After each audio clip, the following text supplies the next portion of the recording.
ಶರಣಾರ್ಥಿಗಳು ವೇದಿಕೆ ಮೇಲೆ ಆಸೀನರಾಗಿರ್ತಕ್ಕಂತಹ ನಮ್ಮ ಶಾಲೆಯ ಗೌರವಾನ್ವಿತ ಕಾರ್ಯದರ್ಶಿಗಳೇ, ಮುಖ್ಯೋಪಾಧ್ಯಾಯರೇ, ಬೋಧಕ ಮತ್ತು ಬೋಧಕೇತರ ವರ್ಗದವರೇ ಹಾಗೂ ಆತ್ಮೀಯ ಪೋಷಕರೇ ಮತ್ತು ಮುದ್ದು ಮಕ್ಕಳೇ, ಎಲ್ಲರಿಗೂ 67ನೇ ಗಣರಾಜ್ಯೋತ್ಸವದ ಹಾರ್ದಿಕ ಶುಭಾಶಯಗಳು. 76ನೇ ಗಣರಾಜ್ಯೋತ್ಸವದ ಹಾರ್ದಿಕ ಶುಭಾಶಯಗಳು. ಎಲ್ಲರೂ ಹೇಳ್ತೀವಿ ನಾವು, ನಮ್ಮ ಸಂವಿಧಾನ ಜಾರಿಗೆ ಬಂದಿದ್ದು 1950 ಜನವರಿ 26 ಅಂತ. ಹಾಗಾದ್ರೆ ನಮ್ಮ ಸಂವಿಧಾನಕ್ಕೆ ಏನೆಲ್ಲ ಕಾರಣಗಳು, ಆ ಸಂವಿಧಾನ ರಚನೆ ಆಗಬೇಕು ಅಂದ್ರೆ ಏನೆಲ್ಲ ಮುಖ್ಯ ಕಾರಣಗಳಿದ್ದಾವೆ, ಅದಕ್ಕೆ ಏನೆಲ್ಲ ಪ್ರಭಾವಗಳು ಬೀರಿದಾವೆ ಅನ್ನೋದ್ರ ಬಗ್ಗೆ ನಾನು ನಿಮಗೆ ಸಣ್ಣದಾಗಿ ಮಾಹಿತಿಯನ್ನು ಕೊಡಲಿಕ್ಕೆ ಇಷ್ಟಪಡ್ತೀನಿ. ನಾವಿವಾಗ ಏನ್ ಮಾಡ್ತಾ ಇದೀವಿ, ಇಷ್ಟು ಸ್ವತಂತ್ರರಾಗಿ ಇಷ್ಟು ಫ್ರೀ ಆಗಿ ನಾವು ಶಿಕ್ಷಣವನ್ನ ಪಡಿತಾ ಇದೀವಿ ಅಂದ್ರೆ ಅದಕ್ಕೆ ಮುಖ್ಯ ಕಾರಣ ನಮ್ಮ ಸಂವಿಧಾನ. ಮತ್ತೆ ಇಲ್ಲಿ ರೋಡ್ ಸೈಡ್ ಅಲ್ಲೆಲ್ಲ ಅಂಗಡಿಗಳನ್ನ ಇಟ್ಕೊಂಡಿದ್ದಾರೆ.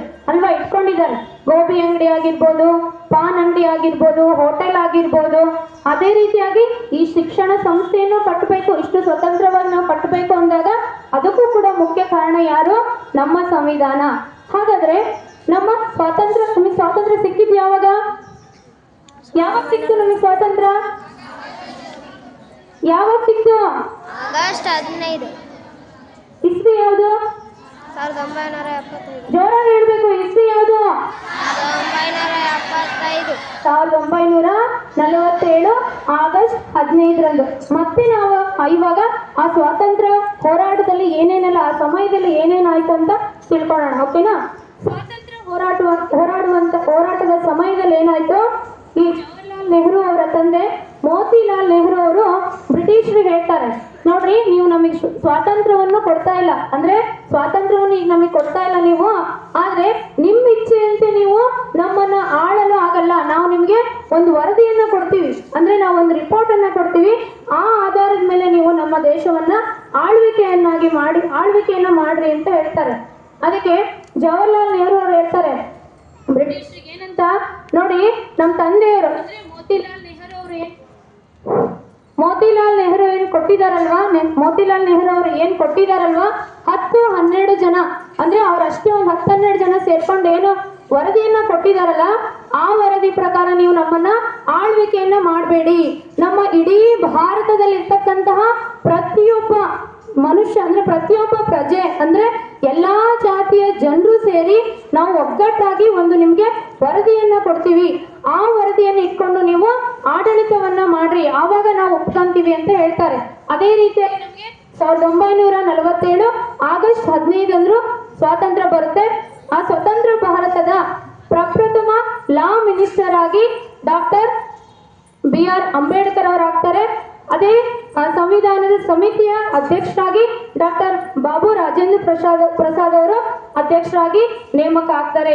ಹಾಗಾದ್ರೆ ಇಷ್ಟೆಲ್ಲ ಸ್ವತಂತ್ರ ಬರೋಕ್ಕೆ ಅಂದ್ರೆ ಸ್ವತಂತ್ರ ಬರಲಿಕ್ಕೆ ನಮಗೆ ಕೇವಲ ಅಹಿಂಸೆ, ಕತ್ತಿ, ಹೋರಾಟ ಇದಷ್ಟೇ ಅಲ್ಲ, ಹೇಗೆ ನಾವು ಸಂಧಾನವನ್ನು ಮಾಡ್ಕೊಂಡಿದ್ದೀವಿ ಬ್ರಿಟಿಷರ ಜೊತೆ. ಯಾವ ರೀತಿಯಾಗಿ ಹೇಳಿದ್ರು, ಮೋತಿಲಾಲ್ ನೆಹರು ಏನಂತ ಹೇಳಿದ್ರು, ನೋಡ್ರಿ ನಿಮ್ಮ ಇಚ್ಛೆಯಂತೆ ನೀವು ನಮ್ಮನ್ನ ಆಳ್ವಿಕೆಯನ್ನ ಮಾಡಬೇಡಿ, ನಾವು ಎಲ್ಲರೂ ಸೇರ್ಕೊಂಡು ನಿಮಗೆ ಒಂದು ವರದಿಯನ್ನ ಕೊಡ್ತೀವಿ, ವರದಿ ಅನ್ನೋದಕ್ಕಿಂತ ಅಲ್ಲಿ ಸಂವಿಧಾನವನ್ನ ಕೊಡ್ತೀವಿ, ಆ ರೀತಿಯಾಗಿ ನೀವು ಆಡಳಿತ ಮಾಡ್ರಿ ಅಂತ ಹೇಳಿದ್ರು. ನೋಡ್ರಿ ಬರೀ ನಾವು ಏನ್ ಹೇಳ್ತೀವಿ, ಅವ್ರು ಹೋರಾಡಿದ್ರು ಇವ್ರು ಹೋರಾಡಿದ್ರು ಬರೀ ಅದಷ್ಟನ್ನೇ ಚರ್ಚೆ ಮಾಡ್ತಾ ಹೋಗ್ತಾ ಇದೀವಿ, ಆದ್ರೆ ಸಂಧಾನವನ್ನು ಮಾಡ್ಕೊಳ್ಳೋದ್ರ ಮೂಲಕ ನಾವಿವತ್ತು ಸ್ವತಂತ್ರ ಆಗಿದ್ದೀವಿ ಅನ್ನೋದನ್ನ ನಮ್ಮ ಡಾಕ್ಟರ್ BR ಅಂಬೇಡ್ಕರ್ ಅವರು ತೋರಿಸಿ ಕೊಟ್ಟಿದ್ದಾರೆ. ಅದಾದ್ಮೇಲೆ ಏನಾಯ್ತು, ಸ್ವತಂತ್ರ ಬಂತು, ಅದಾದ್ಮೇಲೆ ಕಾನೂನು ತಜ್ಞರಾಗಿ ಡಾಕ್ಟರ್ BR ಅಂಬೇಡ್ಕರ್ ಅವರು ಆಯ್ಕೆ ಆಗ್ತಾರೆ. ಇಷ್ಟೆಲ್ಲ ಆದ್ಮೇಲೆ ಏನಾಗುತ್ತಂದ್ರೆ ಜವಾಹರ್ಲಾಲ್ ನೆಹರು ಅವರು ಮತ್ತೆ ಡಾಕ್ಟರ್ BR ಅಂಬೇಡ್ಕರ್ ಅವರು ಏನ್ ಮಾಡ್ತಾರೆ ಅಂದ್ರೆ, ನಮ್ಮ ಸಂವಿಧಾನವನ್ನ ನಾವು ಒಂದು ಲಿಖಿತ ರೂಪದಲ್ಲಿ ಅಂದ್ರೆ ಬರವಣಿಗೆ ರೂಪದಲ್ಲಿ ನಾವು ಇಡಬೇಕು ಅನ್ನೋ ಒಂದು ಉದ್ದೇಶದಿಂದ ಏನ್ ಮಾಡ್ತಾರೆ ಅಂದ್ರೆ, ಒಬ್ಬ ಸಾಹಿತಿಯನ್ನ ಕರೆಸ್ತಾರೆ, ಅಂದ್ರೆ ಬರಹಗಾರರನ್ನ ಕರೆಸ್ತಾರೆ. ಆ ಬರಹಗಾರರು ಏನ್ ಮಾಡ್ತಾರೆ ಅಂದ್ರೆ ಹೇಳ್ತಾರೆ, ಡಾಕ್ಟರ್ BR ಅಂಬೇಡ್ಕರ್ ಅವರು ಹೇಳ್ತಾರೆ ಏನಂತ, ನೋಡಪ್ಪ ನಾವು ಈ ತರ ಸಂವಿಧಾನವನ್ನ ರಚನೆ ಮಾಡಿದೀವಿ, ಆ ಸಂವಿಧಾನವನ್ನ ನೀನು ತುಂಬಾ ಚೆನ್ನಾಗಿ ಬರೆದಿಡ್ಬೇಕು, ಅದಕ್ಕೆ ನಿನಗೆ ನಾವು ಇಷ್ಟು ಸಂಬಳ ಅಂದ್ರೆ ಪಗಾರವನ್ನ ಕೊಡ್ತೀವಿ ಅಂತ ಹೇಳ್ತಾರೆ. ಅದಕ್ಕೆ ಆ ಬರಹಗಾರ ಏನ್ ಮಾಡ್ತಾರೆ, ನೋಡ್ರಿ ನೀವು ಕೊಡ್ತಿರೋ ಸಂಬಳನ ನನಗೆ ಆ ಸಂಬಳ ಬೇಡ, ನಿಮ್ ಪಗಾರನೂ ಬೇಡ, ಏನಂತ ಹೇಳ್ತಾರೆ, ನನಗೆ ನಾನು ಬರೆದಂಥ ಪುಟದಲ್ಲಿ, ನಾನು ಬರೆಯುವಂಥ ಪುಟದಲ್ಲಿ ಕೊನೆಯ ಪುಟದಲ್ಲಿ ನನಗೆ ನನ್ನ ಸಹಿಯನ್ನ ಮಾಡಲಿಕ್ಕೆ ನೀವು ಅವಕಾಶವನ್ನ ಮಾಡಿಕೊಡಿ ಅಂತ ಹೇಳ್ತಾರೆ. ನೋಡ್ರಿ, ಯಾರು ಸಂವಿಧಾನವನ್ನು ರಚನೆ ಮಾಡಿದ್ದು? ರಚನೆ ಮಾಡಿದ್ದು ಯಾರು?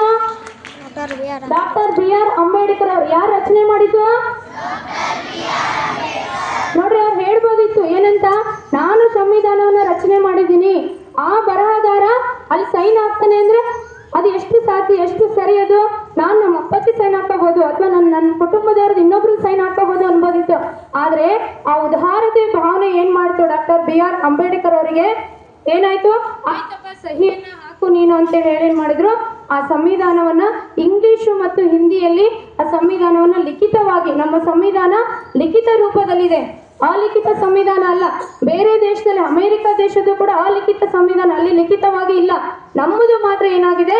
ಲಿಖಿತ ಸಂವಿಧಾನವಾಗಿದೆ. ಹಾಗಾದ್ರೆ ಈ ಸಂವಿಧಾನ ರಚನೆ ಆಗ್ಬೇಕು ಅನ್ನೋದಕ್ಕೆ ಏನೇನೆಲ್ಲ ಪ್ರಭಾವಗಳು ಬೀರಿದ್ವು ಅಂತೇಳಿ ಅಲ್ವಾ? ಈಗ ನಾವ್ ಏನ್ ಮಾಡ್ತೀವಿ, ನಮ್ಮ ಜೀವನದಲ್ಲಿ ಯಾವ್ದಾದ್ರೂ ಒಬ್ಬ ವ್ಯಕ್ತಿ ಪ್ರಭಾವ ಬಿದ್ದೇ ಬೀಳ್ತಾರೆ ಅಲ್ವಾ? ಯಾವ್ದಾದ್ರೂ ಒಬ್ಬ ವ್ಯಕ್ತಿಯ ಗುಣಗಳನ್ನ ನಾವು ನಮ್ಮ ಜೀವನದಲ್ಲಿ ಅಳವಡಿಕೆಯನ್ನ ಮಾಡ್ಕೊಂತೀವಿ. ಅದೇ ರೀತಿಯಾಗಿ ನಮ್ಮ ಸಂವಿಧಾನವನ್ನ ರಚನೆ ಮಾಡಿರ್ತಕ್ಕಂಥ ನಾಯಕರಿಗೆ ಏನಾಯ್ತು, ಹಲವಾರು ದೇಶಗಳಲ್ಲಿ ಇರುವಂತಹ ವಿಷಯಗಳನ್ನ ಕಲೆಕ್ಟ್ ಮಾಡ್ಕೊಂಡು ಏನ್ ಮಾಡಿದ್ರು, ನಮ್ಮ ಸಂವಿಧಾನವನ್ನ ರಚನೆ ಮಾಡಿದ್ರು.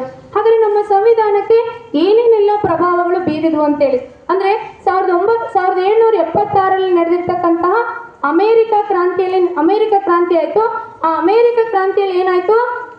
ಸೃಷ್ಟಿಯಲ್ಲಿ ಇರ್ತಕ್ಕಂಥ ಎಲ್ಲಾ ಮನುಷ್ಯರು ಸಮಾನರು, ಸೃಷ್ಟಿಯಲ್ಲಿ ಇರ್ತಕ್ಕಂಥ ಎಲ್ಲಾ ಮನುಷ್ಯರು ಸಮಾನರು, ಆ ಅಂಶವನ್ನ ನಾವು ಏನ್ ಮಾಡಿದ್ವಿ, ನಮ್ಮ ಸಂವಿಧಾನದಲ್ಲಿ ಅಳವಡಿಕೆಯನ್ನ ಮಾಡ್ಕೊಂಡ್ವಿ. ಅದೇ ರೀತಿಯಾಗಿ 1789ರಲ್ಲಿ ನಡೆದಿರ್ತಕ್ಕಂತಹ ಫ್ರಾನ್ಸ್ ಕ್ರಾಂತಿಯಲ್ಲೂ ಕೂಡ ಅನೇಕ ಅಂಶಗಳು ಬರ್ತವೆ. ಏನಂತ? ಸ್ವಾತಂತ್ರ್ಯ, ಸಮಾನತೆ ಮತ್ತು ಭ್ರಾತೃತ್ವ ಅಂದ್ರೆ ಸಹೋದರತೆ, ಈ ಮೂರೂ ಅಂಶಗಳು ನಮ್ಮ ಸಂವಿಧಾನದಲ್ಲಿ ಅಳವಡಿಸಿದ್ದಾರೆ. ಅದೇ ರೀತಿಯಾಗಿ 1917ರಲ್ಲಿ ನಡೆದಿರ್ತಕ್ಕಂತಹ ರಷ್ಯಾ ಕ್ರಾಂತಿ, ಇದೊಂದು ತುಂಬಾ ದೊಡ್ಡ ಕ್ರಾಂತಿ. ಇದು ಆ ಕ್ರಾಂತಿಯಲ್ಲಿ ನಡೆದಿರ್ತಕ್ಕಂಥ ವಿಷಯ ನೋಡ್ರಿ, ಸಾಮರ್ಥ್ಯಕ್ಕೆ ಅನುಗುಣವಾಗಿ ದುಡಿಯಬೇಕು, ಅಗತ್ಯಕ್ಕನುಸಾರವಾಗಿ ನಾವು ಪಡೆಯಬೇಕು. ಇದು ನಡೀತಾ ಇದೆ. ಈಗ ನಮ್ಮ ಸಾಮರ್ಥ್ಯ ಏನು, ಅಷ್ಟು ನಾವು ದುಡಿತಾ ಇದೀವಿ, ಆದ್ರೆ ಅದ್ರ ತಕ್ಕಂತ ಫಲ ನಮಗೆ ಸಿಗ್ತಾ ಇಲ್ಲ ಅಲ್ವಾ? ಸಿಗ್ತಾ ಇದೆ ನಮಗೆ? ಇಲ್ಲ. ಅದೇ ರೀತಿಯಾಗಿ 1948ರಲ್ಲಿ ವಿಶ್ವಸಂಸ್ಥೆ ದೊಡ್ಡದಾಗಿ ಘೋಷಣೆ ಮಾಡುತ್ತೆ. ಏನಂತ? ಮಾನವ ಹಕ್ಕುಗಳ ರಕ್ಷಣೆ, ಮಾನವ ಹಕ್ಕುಗಳನ್ನ ರಕ್ಷಣೆ ಮಾಡಬೇಕು. ಅದು ಯಾಕೆ ಮಾಡಬೇಕು? 2ನೇ ಮಹಾಯುದ್ಧ ನಡೀತು ಅಲ್ವಾ? 2ನೇ ಮಹಾಯುದ್ಧ ನಡೆದಾದ್ಮೇಲೆ ಅನೇಕ ದೇಶಗಳಲ್ಲಿ ಅನೇಕ ಜೀವಗಳು ಏನಾದವು, ಹಾನಿಯಾದವು. ಆದ್ರೆ ಹೇಳ್ಬೋದಿತ್ತು ವಿಶ್ವಸಂಸ್ಥೆ ಚೀನಾ ದೇಶದ ಜನರ ರಕ್ಷಣೆ, ಭಾರತ ಜನರ ರಕ್ಷಣೆ, ಅಮೆರಿಕ ಜನರ ರಕ್ಷಣೆ, ಫ್ರಾನ್ಸ್ ದೇಶದ ರಕ್ಷಣೆ ಅಂತ ಹೇಳ್ಬೋದಿತ್ತು. ಆದ್ರೆ ಹಂಗೆ ಹೇಳಲಿಲ್ಲ. ಏನಂತ ಹೇಳ್ತು? ಮಾನವ ಹಕ್ಕುಗಳ ರಕ್ಷಣೆ. ಮಾನವರೆಲ್ಲರೂ ಕೂಡ ಸೃಷ್ಟಿಯಲ್ಲಿ ಇರ್ತಕ್ಕಂಥ ಎಲ್ಲಾ ಮನುಷ್ಯರು ಸಮಾನರು ಅಂದಾಗ ಮಾನವ ಹಕ್ಕುಗಳನ್ನ ನಾವು ರಕ್ಷಣೆ ಮಾಡಬೇಕು ಅಂತೇಳಿ ವಿಶ್ವಸಂಸ್ಥೆ ಏನ್ ಮಾಡ್ತು? ಘೋಷಣೆಯನ್ನ ಮಾಡ್ತು. ಅದೇ ರೀತಿಯಾಗಿ ಮಕ್ಕಳು ಏನಾಗ್ತಾ ಇದೆ, 1949 ನವೆಂಬರ್ 26ರಂದು ಏನಾಯ್ತು? ಸಂವಿಧಾನದ ಕರಡು ರಚನೆ ಆಯ್ತು, ಅಂತಿಮ ಕರಡು ರಚನೆ ಆಯ್ತು. ಹಾಗಾದ್ರೆ ನಾವು ಯಾಕೆ ನವೆಂಬರ್ 26 ಆಚರಣೆ ಮಾಡಲ್ಲ? ನಾವು ಕೇವಲ ಅವತ್ತು ಏನ್ ಮಾಡ್ತೀವಿ? ಸಂವಿಧಾನ ದಿನಾಚರಣೆ ಅಂತ ಮಾಡ್ತೀವಿ. ಹಾಗಾದ್ರೆ ಇವತ್ತು ಯಾಕೆ ನಾವು ಗಣರಾಜ್ಯೋತ್ಸವ ಅಂತ ಮಾಡ್ತಾ ಇದೀವಿ? ನೋಡ್ರಿ, ನಮಗೆ ಸಿಕ್ಕಿದ್ದು ಕರಡು ಅಂದ್ರೆ ಆ ಸಂವಿಧಾನದ ಕರಡು, ಅಂತಿಮ ಕರಡು ಸಿಕ್ಕಿದ್ದು ನವೆಂಬರ್ 26, 1949ರಂದು. ಆದ್ರೆ ನಮಗೆ ಪೂರ್ಣ ಸ್ವರಾಜ್ಯ ಸಿಕ್ಕಿದ್ದು ಯಾವಾಗಂದ್ರೆ 1950 ಜನವರಿ 26. ಹಾಗಾಗಿನೇ ನಾವೇನ್ ಮಾಡ್ತಿದ್ವಿ, ಇವತ್ತು ಅಂದ್ರೆ ಜನವರಿ 26ರಂದು ಗಣರಾಜ್ಯೋತ್ಸವವನ್ನಾಗಿ ಆಚರಣೆ ಮಾಡ್ತಾ ಇದ್ದೀವಿ. ಇಷ್ಟು ಮಾತನಾಡಲು ಅವಕಾಶ ಕೊಟ್ಟ ತಮ್ಮೆಲ್ಲರಿಗೂ ಧನ್ಯವಾದಗಳು.